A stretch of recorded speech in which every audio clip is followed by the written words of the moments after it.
Hi, I'm Jordan with Karcher. This video is for the operation and maintenance of a B40 Orbital auto scrubber. First, we'll want to unplug the onboard charger and wrap the cord up. We'll fill the clean water solution tank with water and detergent.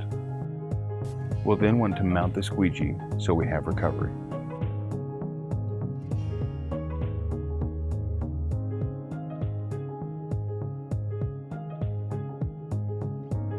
We'll install the pad we wish to use on the floor.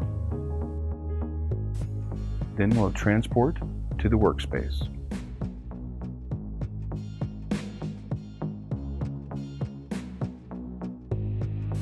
Next, we'll select the cleaning mode used for that particular application.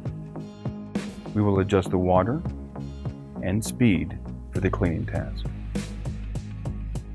Lower the cleaning deck to the floor as well as the squeegee assembly.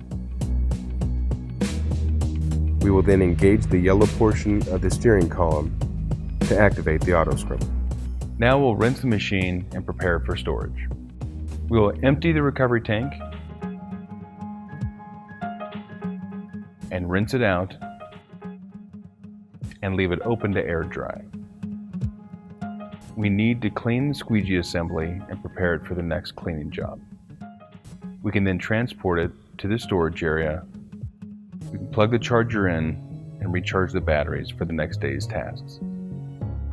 Well, thank you for watching our video on the maintenance and operation of a B40 Orbital scrubber. If you have any further questions, please contact your local area Karcher manager. And until next time, keep it clean.